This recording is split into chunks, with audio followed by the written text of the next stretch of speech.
جو حالات ہیں اس وقت چین کے لیے چیلنجنگ ہے. انہوں نے کہا کہ دیکھیے تائیوان کو ہم نے چین کے ساتھ پیسفلی نیگوشیٹ کر کے انٹیگریٹ کرنا ہے. فورس کا استعمال بھی کرنا پڑا تو چائنا اس کے لیے تیار. بیلٹ اینڈ روڈ انیشیٹو جس کے تحت سی پیک آتا ہے وہ ٹاپ 5 پرائرٹیز میں اس دفعہ ڈسکس نہیں ہوا. ہمیں بڑا کلیئرلی دیکھنا ہے کہ اگر اس وقت BRI کی بجائے چین کا ایک مختلف تھوڑا زاویہ بن رہا ہے تو ہم سی پیک کے اندر جو ایکسپیکٹیشنز ہیں اس کو کیسے مینیج کریں.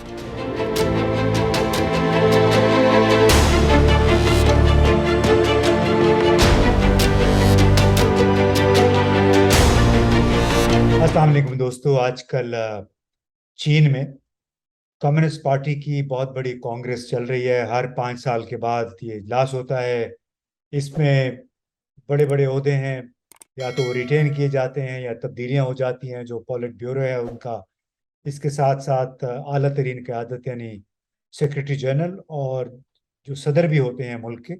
ان کی بھی تقدیر کا فیصلہ ہوتا ہے. لیکن 2012 کے بعد سے مسلسل صدر شی جن پنگ نے اپنا یہ پورٹ فولیو سنبھالا ہوا ہے, اور ایسے لگتا ہے کہ ان کو چیلنج کرنے والا بھی کوئی نہیں ہے. انہوں نے ایک افتتاحی تقریر بھی کی پہلے اجلاس میں اتوار کے روز, اور اپنی ایک ویژن پیش کی چین کے حوالے سے, چین کے اندرونی معاملات اور چین کی خارجہ پالیسی کے حوالے سے. تو ہم نے سوچا کہ اس پہ تھوڑی سی گفتگو کر لیں. اپنے آپ کے جانا پہچانا چہرہ ہارون شریف صاحب ہیں, ڈیولپمنٹ اکانومسٹ ہیں. چین کے ساتھ بھی ان کا صلاح مشورہ جاری رہتا ہے, گہری نظر ہے ان معاملات پہ. تو ہارون صاحب, شی جن پنگ کی آپ نے تقریر پڑھی ہوگی, سنی ہوگی, اس کے اوپر آپ نے ایک بڑا مزیدار سا ٹویٹ بھی کیا تھا. تو یہ بتائیے کہ ان کی تقریر کے اہم ترین نکات کیا تھے, کس چیز پہ ان کا فوکس تھا؟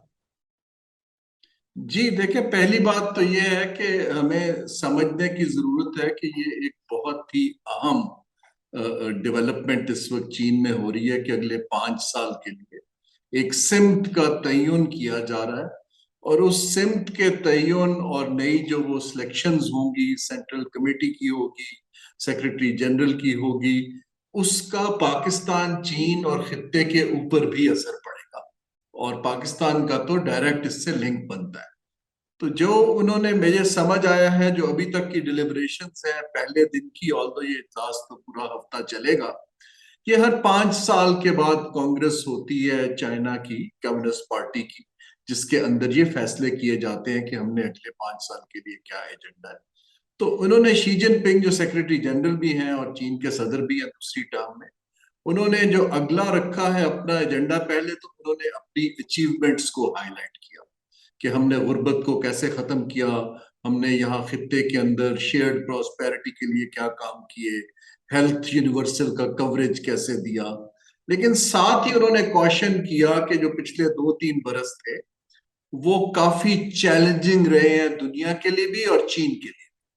دونوں کووڈ کی وجہ سے اور جیو پولیٹیکل ٹینشنز کی وجہ سے بھی, اور یہ جو یوکرین کی ڈیولپمنٹ اور سب کچھ ہوا. تو انہوں نے یہ نہیں کہا کہ سب کچھ بہت اچھا چل رہا ہے, انہوں نے کہا کہ جو حالات ہیں اس وقت چین کے لیے چیلنجنگ ہے. پھر انہوں نے اپنا ایجنڈا جو ترجیحات سیٹ کی جس کی آپ بات کر رہے ہیں, اور انٹرسٹنگلی کہ ان کی جو ترجیحات تھیں اس میں سب سے پہلے انہوں نے تائیوان کا ذکر کیا, اور انہوں نے کہا کہ دیکھیے تائیوان کو ہم نے چین کے ساتھ پیسفلی نیگوشیٹ کر کے انٹیگریٹ کرنا ہے, لیکن یہ ہم ہر صورت میں کرنا چاہیں گے اور یہ ہمارا انٹرنل معاملہ ہے. انہوں نے ایک پیغام بڑا واضح دنیا کو دیا کہ ہم اس کو, یہ چین کا حصہ ہے اور اس کو ہم مزید جو ہے لیگلی کریں گے.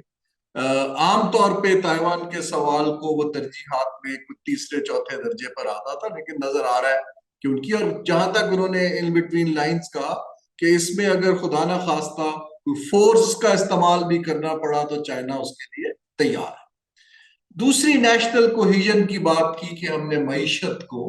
کیسے اب آگے گروتھ کی طرف رکھنا ہے, کیونکہ معیشت چین کی بھی ریلیٹیولی سست ہو رہی ہے گلوبل اکانومی کی وجہ سے. تو انہوں نے اس کے لیے اپنی ترجیحات بتائیں کہ ہم سائنس اینڈ ٹیکنالوجی میں, جو انوویشن میں ہم بھی اپنی انویسٹمنٹ بڑھائیں گے, تاکہ جو ہمارا ابھی انحصار کچھ ویسٹرن دنیا پر ہے وہ کم کیا جا سکے. تو میں بڑا کلیئرلی دیکھ رہا ہوں کہ یہ جو 5G وغیرہ کی ہم بات کرتے ہیں یا آرٹیفیشل انٹیلیجنس کی یا نیکسٹ جنریشن کی اکانومی کی، تو چین میسیولی اپنے ریسورسز اس طرف شفٹ کرتا دکھائی دے رہا ہے۔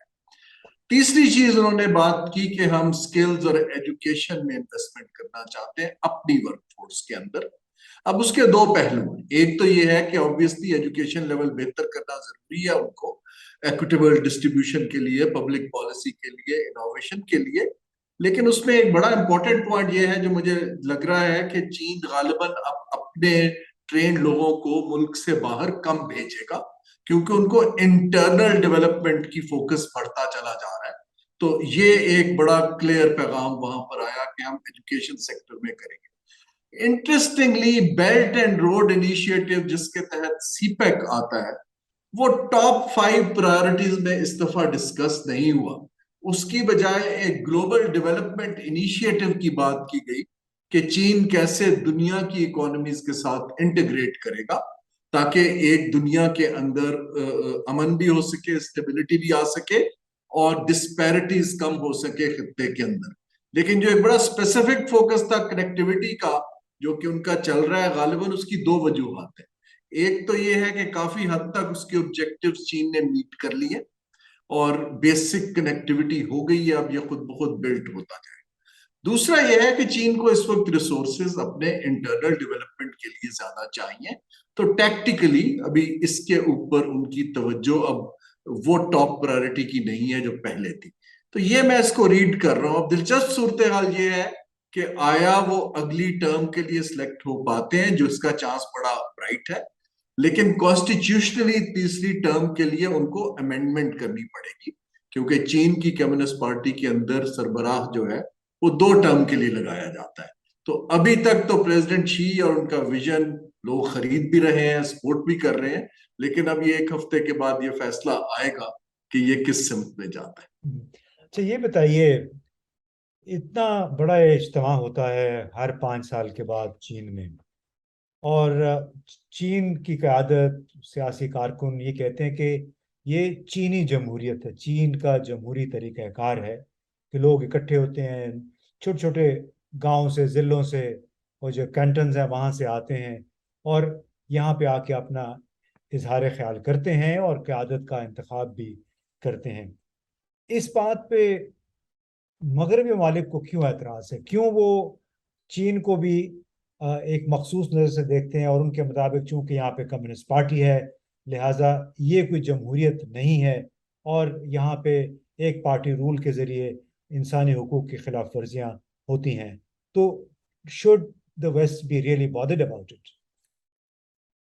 کہ دیکھیں جو چین کا ماڈل ہے جس کو وہ پارٹیسپیٹری سوشل کوہیژن کا ماڈل کہتی ہے کمیونسٹ پارٹی، اور ماڈرن چائنا جس کو 100 برس ہو جائیں گے یہ 2049 کے اندر، 2049 میں کمیونسٹ پارٹی کی آغاز تو 1921 سے چل رہا ہے، لیکن یہ ماڈرن چائنا اپنے 100 برس کمپلیٹ کرے گا۔ اس کے اندر چائنا کے اندر اعتماد بڑھتا جا رہا ہے، یہ جو سینٹرلائز سوشل جسٹس کا انہوں نے ایک ماڈل بنایا۔ اس کو ویسٹ نے بہت کرٹیسائز کیا، لیکن آپ دیکھیے اس وقت ڈیموکریسیز گلوبلی ڈیلیور کرنے میں اتنی کامیاب نہیں دکھائی دیتی لوگوں کو جتنا کہ چین اپنے لوگوں کی ویلفیئر میں کامیاب دکھائی دے رہا ہے۔ دوسری چیز یہ ہے کہ ڈیموکریسیز کے اندر جو ایک پاور کا اور ایلیٹس کا اور کرونیزم کا کیپچر گلوبلی آ گیا، جہاں پر کارپوریٹ سیکٹر اور ڈیموکریسی ہینڈ ان ہینڈ چلتے ہیں، اس میں مارجنلائزیشن بڑھتی جا رہی ہے۔ تو چین کا جو میں نے چینج دیکھی ہے کہ پہلے وہ بڑے غور سے سب کو اسٹڈی کر رہے تھے باقی ماڈلز کو، اور سمجھ سیکھتے تھے۔ یہ پتہ نہیں اچھی چیز ہے یا نہیں ہے، لیکن اس وقت ان کا اعتماد اپنے سسٹم میں بڑھ گیا ہے اور وہ اس پہ ان کی بلیف بڑھ گئی، اور اس کو اب وہ باقاعدہ ڈیفینڈ پہلے کرتے تھے، اب وہ اس کو پریچ بھی کرتے ہیں، دیکھیے ہم کیسے کر رہے ہیں، ہم سے سیکھیے۔ چین کے پاس میڈیا کی وہ انگلش سپیکنگ کی پاور نہیں ہے جو کہ ویسٹ کے پاس ہے۔ ہمیں جو زیادہ لگتا ہے کہ ویسٹ بہت کرٹیسائز کر رہا ہے کیونکہ ہم انگلش سپیکنگ میڈیا کو بڑے غور سے فالو کرتے ہیں، ضرورت اس امر کی ہے کہ چین کے جو ترجیحات تھیں اس کے اندر میں ایکسپیکٹ کر رہا تھا کہ وہ ایک بڑا کمیونیکیشن کا انیشیٹو لانچ کریں گے تاکہ لوگوں کو پتا چل سکے کہ چین کے اندر ان کی پالیسی تھنکنگ کیا ہے، لوگ کیا کہتے ہیں، اور انگلش میں لانچ کریں گے. لیکن غالباً چین ابھی ہیڈ آن اس وار کو میڈیا کی نہیں لینا چاہ رہا. بالکل آپ نے صحیح کہا ہارون کہ جو بیلٹ اینڈ روڈ انیشیٹو پہ اب وہ توجہ نہیں رہی چین کی جو آج سے 5-10 سال پہلے تک تھی، اور شاید اس کی وجہ یہ ہے کہ بیج انہوں نے ڈال دیے ہیں جو آپ نے جیسے کہا کہ کنیکٹیوٹی ہو گئی ہے، اور اب وہ انورڈ دیکھنے کی کوشش کر رہے ہیں. زیادہ سے زیادہ تعلیم اور تربیت، آرٹیفیشل انٹیلیجنس اور ٹیکنالوجی کو جس انداز میں انہوں نے فوقیت دی ہے، اس میں مہارت حاصل کی ہے، اسی کو میرا خیال ہے وہ اپنی بقا کا، اپنی سروائیول کا ذریعہ سمجھ رہے ہیں. اب دیکھنا یہ ہے کہ کانگریس کے نتیجے میں کیا کیا تبدیلیاں دیکھنے میں آتی ہیں جب اس کا. جی میں ایک بات کہتا جاؤں کہ پاکستان کو میرا خیال تھا کہ ہمارا میڈیا اور لوگ اس کو اتنی بڑی چیز ہو رہی ہے ہمارے نیبرہڈ میں سپر پاور کی، اس کو کلوزلی بات کریں گے، اینالائز کریں گے، لیکن ہم اپنے انٹرنل جھگڑوں میں پھنسے ہوئے ہیں. ہمیں بڑا کلیئرلی دیکھنا ہے کہ اگر اس وقت بی آر آئی کی بجائے چین کا ایک مختلف تھوڑا زاویہ بن رہا ہے تو ہم سی پیک کے اندر جو ایکسپیکٹیشنز ہیں اس کو کیسے مینج کریں. ہمیں اپنی صلاحیت کیسے بڑھانی ہے کہ جو بیج بویا گیا ہے اس کو ہم کیسے بڑھا پائیں کہ لوگوں کا بھلا ہو پائے. جو ہم باہر کی طرف دیکھتے ہیں کہ چین یا کوئی آ کر دے گا، مجھے اگلے کچھ سالوں میں یہ بالکل دکھائی نہیں دے رہا. تو یہ پاکستان کے لیے ایک سوچنے کا پوائنٹ ہے جو میں آپ سے ریز کرنا چاہ رہا ہوں. بالکل پاکستان کے لیے ایک لمحہ فکریہ ہے. چین نے تو اور چینی قیادت نے بہت جوش و جذبہ دکھایا تھا جب سی پیک کے تحت معاہدے ہوئے تھے، لیکن جو ہم نے رفتار دیکھی ہے اس کی وجہ سے غالباً ہم ان توقعات کو میچ نہیں کر سکے. ہماری بیوروکریسی، ہمارے سیاستدان، فیصلہ سازی کی جو ہماری سست رفتار ایک انداز ہے، تو اس کی وجہ سے بھی شاید چینی قیادت کو کچھ مایوسی ہو. لیکن بہرحال سی پیک کے تحت پروجیکٹ چل رہے ہیں، اس کے ثمرات حاصل کرنا خود پاکستان کی اپنی قیادت کے ہاتھ میں ہے.